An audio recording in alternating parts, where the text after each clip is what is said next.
یہ جو یورپین اقوام ہے نا، یہ تو 200-300 سال پرانی تاریخ ہے ان کی، جو ان پہ صفائی ستھرائی آئی وہ بھی باہر کی ہے، اندر کی ابھی تک نہیں آئی. یہ 150-200 سال، زیادہ اس سے بھی پرانی نہیں ہے. اور ان کی کتابوں میں لکھا ہوا ہے کہ یہ نہانا دھونا اور یہ صفائی ہم نے کہاں سے سیکھی ہے؟ مسلمانوں سے سیکھی ہے. ہمارے ایک ریلیٹیو مرچنٹ نیوی میں بہت ٹریولنگ تھی ان کی، کہتے گورے جو پڑھے لکھے تھے وہ بتاتے تھے کہ ہم نے نہانا مسلمانوں سے سیکھا ہے، ہمارے باپ داداؤں نے. پہلے جائیں آپ. تو میں نے آیت جو قرآن مجید کی پڑھی تھی، وما ارسلناک الا رحمۃ للعالمین، میرے بھائی نبی صلی اللہ علیہ وسلم کا ہم پر احسان کہ ہمیں صاف ستھرا، اگر سید الانبیاء دنیا میں نہ آتے تو آج ہم حلال کھاتے. اسلام نے ہمیں، نبی نے ہمیں بتایا. دیکھو حضرت جعفر طیار رضی اللہ تعالی عنہ نے جب نجاشی کے سامنے تقریر کی نا، تو نجاشی نے پوچھا کہ تمہارے نبی نے تمہیں کیا سکھایا ہے؟ تو ہمارے نبی حضرت جعفر طیار نے کیا فرمایا؟ ہم مردار کھایا کرتے تھے. محمد صلی اللہ علیہ وسلم نے ہمیں بتایا کہ مردار مت کھاؤ. کتنی پاکیزہ تعلیمات. کیا مطلب مردار کھاتے تھے؟ عربوں میں عادت تھی، آج بھی وہ لوگ یہ کام کرتے ہیں. کچرے پہ بکری مری پڑی ہے، اسے لے جا کے کھال اتاری اور کھا گیا. جانور مرا پڑا ہوا ہے، آپ گھر لے گئے، کھا لیا اس کو. کیا یہ چیز انسان پہ سوٹ کرتی ہے؟ قطعاً سوٹ نہیں کرتی. تو آج دنیا میں سب سے زیادہ پاکیزہ خوراکیں کس کی ہیں؟ مسلمانوں کی. یہ کس کا احسان ہے؟ سید الانبیاء کی. ٹھیک ہے، قرآن نے بیان کیا کہ حلال کھاؤ، لیکن اس بیان پہ جو مشکلات اٹھائی ہیں، یہ کس نے اٹھائی ہیں؟ سید الانبیاء صلی اللہ علیہ وسلم نے. اتنی مشکلات اٹھائی کہ سورہ طٰہٰ نازل ہوئی، ما انزلنا علیک القرآن لتشقى. اے نبی صلی اللہ علیہ وسلم، ہم جو آپ پہ قرآن نازل کر رہے ہیں اس لیے نہیں کہ آپ مصیبت میں پڑ جائیں، کیونکہ آپ مشکلات میں پڑ رہے ہیں. ہماری نیت یہ نہیں ہے. یہ تو دعوت اور تبلیغ کا ایک جزو ہے کہ نصیحت جہاں بھی ہوگی وہاں مشکلات آئیں گی. تو سید الانبیاء صلی اللہ علیہ وسلم کا احسان ہے کہ وہ تمام مشکلات جھیل کے آپ نے ہمیں پاکیزہ خوراک کھانا سکھائی اور ایسا موٹیویٹ کیا، ایسی پاورفل موٹیویشن.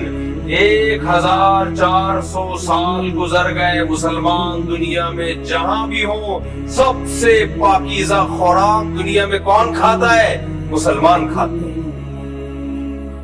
آپ ان کے ہوٹلوں میں جائیں، ہوٹل کے قریب سے نہیں گزر سکتے. یہ تو ایک بڑا طویل ٹاپک ہے.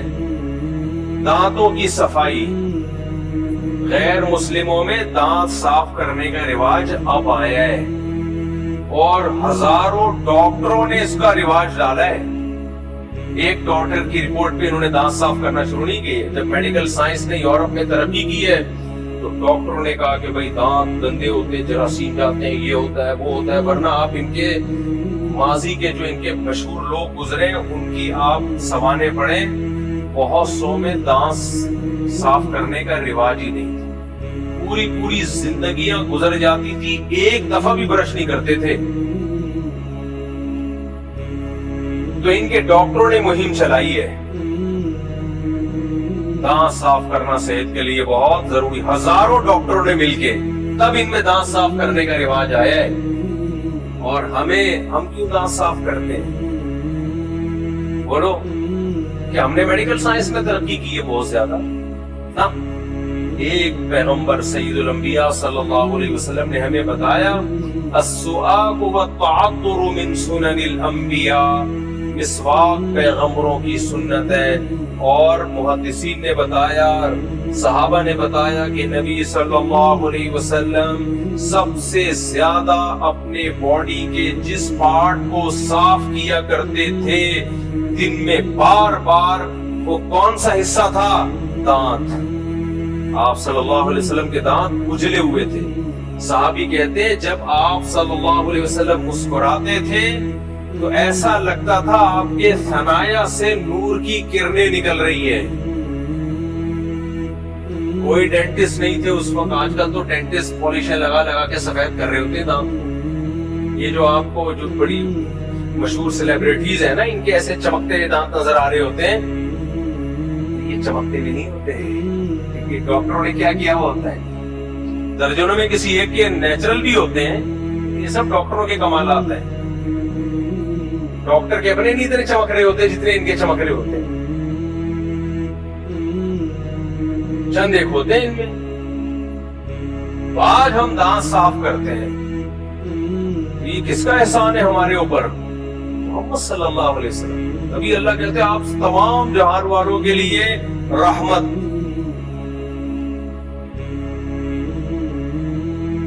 پھر غسل, باڈی کی صفائی.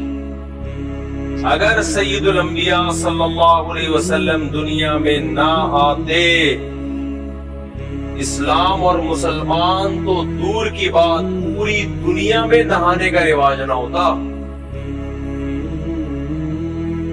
یہ تو میں نے بتایا, غیر مسلم جو انگریز ہیں وہ اعتراف کرتے ہیں ہمیں نہانا کس نے سکھایا ہے؟ مسلمانوں نے سکھایا. آج بھی یورپ کے بعض ممالک ایسے, میں ان ملکوں کا نام نہیں لیتا, ہمارے ایک ریلیٹیو گئے, کہتے ہیں میں نے مجھے یورپ کے کنٹری کا پتا چلا, وہ بہت نفیس قوم ہے, بہت صاف ستھرے اور خوشبودار قوم ہے. کہتے جب میں وہاں گیا تو پتا چلا کہ ان سے زیادہ بدبودار قوم دنیا میں کوئی بھی نہیں. اور ان کی خوشبوئیں مشہور اس لیے کہ ان کی بدبوئیں بہت مشہور ہیں. ان بدبوؤں کو چھپانے کے لیے ضرورت ایجاد کی ماں ہے نا, کیا خیال ہے؟ تو ان کی بدبوؤں کے بھگوکے اتنے دنیا میں مشہور تھے کہ اس کو چھپانے کے لیے پھر اس میں جو خوشبوؤں کی صنعت نے ترقی کی ہے. تو یہ طبیعت میں نفاست کی وجہ سے نہیں, یہ بدبو کی وجہ. آپ کے گھر میں جب بدبو آ رہی ہوتی اور ختم نہیں ہوتی, ختم کرنے کا طریقہ ہے بیت الخلا میں پانی بہا دو میرے بھائی, نہا لو تاکہ بغلوں کی بدبو ختم ہو جائے. آپ نہا نہیں رہے, آپ مہمانوں سے بدبو چھپانے کے لیے خوشبوؤں کے اسپرے مار رہے ہو. کب تک چھپو گے پیڑوں کی آڑ میں؟ کبھی تو ملو گے لنڈا بازار میں, ایک دن وہ بدبو پکڑی جائے گی. آج مسلمانوں میں صفائی کیوں ہے؟ یہ اسلام ہے بھائی. میں نے غیر مسلم کو دیکھا, سب غیر مسلم ایسے نہیں ہوتے, کسی غیر مسلم کا مذاق اڑانا مقصد نہیں ہے. لیکن اگر کوئی غیر مسلم ایسا ہوتا ہے جیسا میں بتا رہا ہوں تو صرف اسلام نہ ہونے کی وجہ سے ہوتا ہے, اس کے پاس اسلام نہیں. ایک کنٹری میں تھا باہر, بڑا صاف ستھرا ملک, بڑا نیٹ کلین. ہم جوتوں کی دکان پہ گئے, میں نے کہا یار ذرا, انہوں نے دو بندوں نے بنیان پہنے ہوئے تھے, دو ملازم تھے بنیان پہنے ہوئے تھے. میں نے کہا کہ یار وہ ذرا اوپر والے شوز نکال کے دکھائیں, جاگنگ کے لیے شوز چاہیے تھا. جب انہوں نے یوں کیا ہے نا, دونوں نے, یا تو ایک ہوتا نا غلطی سے رہ گیا, بعض دفعہ ہوتا ہے یار ٹائم نہیں ملا, کچھ یہاں مسلمانوں کی رپورٹیں بھی اسی قسم کی ہے. یہ تو اللہ نے چھپایا ہوا ہے, بس باقیوں کے حالات اللہ جانتا ہے. باقیوں کا مطلب باقی چیزوں کے. خیر میں زیادہ ڈیپ پہ نہیں جا سکتا نا. تو جب انہوں نے یوں کیا, میری جب نظر پڑی ہے وہ تصور آج تک میرے ذہن میں, رات کو سوتا ہوں میری نیند اڑ جاتی ہے, پھر میں اپنا دماغ ہٹاتا ہوں وہاں سے. میں نے کہا یار ساؤتھ افریقہ کا جنگل بھی میں نے دیکھا ہے, ایمیزون کا جنگل اب تک نہیں دیکھ پایا لیکن ویڈیو میں دیکھا ہے. ایسا جنگل میں نے اس کائنات میں آج تک, یہ کیسے رہتا ہوگا, کتنی بدبو آتی ہوگی اس میں. ہو رہی تھا وہ. اگر وہ مسلم ہوتا یہ کنڈیشن نہ ہوتی. تو یہ تو اب وہ لوگ آئے ہیں ہمیں دیکھ دیکھ کے, اب ان کے ہاں واش روم میں شاور کا انتظام بھی شروع ہو گیا. جاپان میں تو سب جگہ پانی کا انتظام بیت الخلاء میں ہو گیا ہے. یہ کس نے کس نے رواج ڈالا ہے؟ مسلمانوں نے. لیکن یہ دنیا بھول جائے گی کہ یہ سیکھا انہوں نے کہاں سے ہے؟ مسلمانوں سے سیکھا ہے. کچھ دنوں میں لوگ کہیں گے مسلمانوں نے ان سے سیکھا ہے. نا نا نا نا نا. جب یہ رواج پڑ جائے گا نا تو ان کی کتابوں میں لکھا ہوگا مسلمان پانی استعمال نہیں کرتے تھے، انگریزوں سے سیکھا ہے، کیونکہ انگریز صاف ستھرے ہوتے ہیں. لیکن جو تاریخ دان ہیں وہ کیا کہیں گے کہ بیت الخلاء میں پانی کا استعمال غیر مسلموں نے کس سے سیکھا ہے؟ مسلمانوں سے سیکھا. یہ تو صفائی ستھرائی کی بات. لباس دیکھو، قرآن میں جو سب سے پہلا حکم نازل ہوا ہے نا، حکم وَثِيَابَكَ فَطَهِّرْ، اے نبی اپنے لباس کو پاک رکھیے. اس وقت سے نبی نے امت کو حکم دیا کہ اپنے لباس کو پاک رکھو. اور جب لباس کو پاک رکھنے کا حکم ہے تو باڈی کو پاک رکھنے کا حکم اس سے بھی زیادہ ہے. یہ تو ایک ٹاپک ہے، نبی کی سیرت کا صرف ایک حصہ ہے، ایک پارٹ. آگے چلتے ہیں، ہم جلدی میں اس بات کو سمیٹتا ہوں. آج سب سے خوبصورت خاندانی نظام پوری دنیا میں دیکھا جائے تو کس کا ہے؟ مسلمان. بات کیوں ہے یہ؟ اس لیے کہ رشتے، ان کی ویلیو سید الانبیاء صلی اللہ علیہ وسلم نے بتائی. ماں کا حق حسن اخلاق میں باپ سے 3 گنا زیادہ. یہ کس نے بتایا؟ محمد صلی اللہ علیہ وسلم. ماؤں پر سب سے بڑا احسان کس کا ہے؟ نبی کا. آج ہماری مائیں گھروں میں جن کی اولادیں ان کے سامنے اونچی آواز سے بات نہیں کرتی. اب تو ڈراموں فلموں نے خراب کر دیا، لیکن اب تک تو بھائی اپنی آوازیں ماؤں کے سامنے بس کر لیا کرتی. تو یہ ماؤں پہ احسان کس نے کیا؟ نبی صلی اللہ علیہ وسلم نے. جو ماؤں کو حقوق مل رہے ہیں تو نبی صلی اللہ علیہ وسلم ماؤں کے لیے رحمت ہوئے کہ نہیں ہوئے؟ نبی صلی اللہ علیہ وسلم نے فرمایا کہ والد اوسط ابواب الجنہ، جنت کا مین گیٹ تمہارا باپ ہے. مین گیٹ سے گھسے بغیر چھوٹے گیٹوں میں جا سکتے ہو آپ؟ تو باپ کو راضی کیے بغیر آپ جنت میں نہیں جا سکتے. رضا الرب فی رضا الوالد وسخط الرب فی سخط الوالد.